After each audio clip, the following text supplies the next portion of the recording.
Thank you very much. Let me start by saying I'm really honored to be here. It's always great to get an opportunity to share experiences that we've had and to be honest about them, because we didn't do everything perfect, of course not. And that's actually one of the key points that we have. I've been with ICA for almost 8 years now, and I've had several different jobs along the way.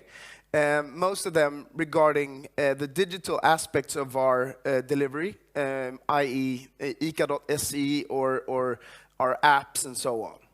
But since that group of individuals is so prone to investigate and explore new ways of working, I've always also had a lot of responsibility regarding ICA's ways of working.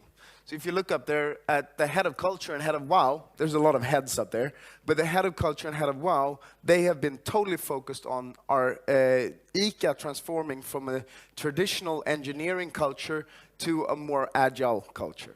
I started out early as a copywriter and creative director in the ad agency industry here in Stockholm, and then moved on to ICA after a while. And now I'm currently working as the head of our UX and design within ICA.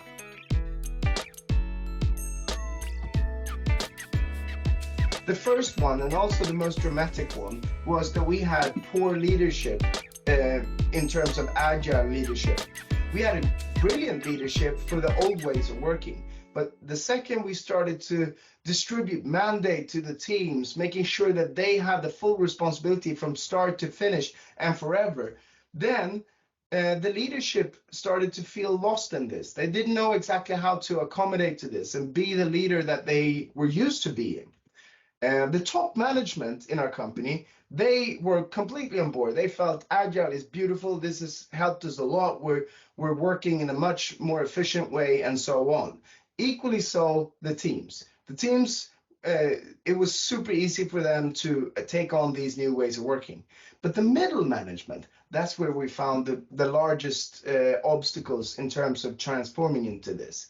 A lot of the middle management, once you start, instead of having a long list of of things that you distribute to your individuals and say, I need this done, which was the old way of doing, and instead saying to teams, we want to create this effect, you assume the responsibility, you decide on how to do it. Then a lot of the old managers within the middle management section felt lost with this. They didn't know what to do. Basically, overnight, they become king over nothing.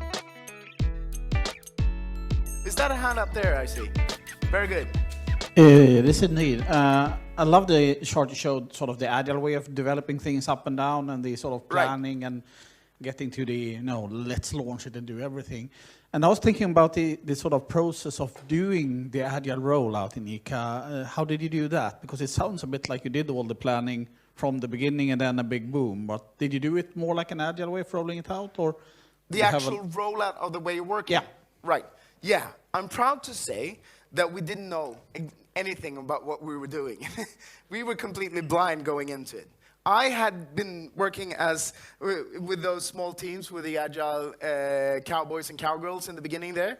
I had been working in the program as a head of culture, and working with our way of working, but not necessarily understanding everything. When we started out with the big one, ICA Sweden, back in 2019, there were a lot of individuals that were pointed out, you guys assemble here and we'll sort of organize how to move about this. But we weren't 100% sure on how to do it. And as per usual, something ends up going wrong with the presentation. Let me just have a second and get it in order. This happened actually earlier on before. Just talk amongst yourselves for a few seconds and then let me just get this. There you are. Good. All right, I think we're set.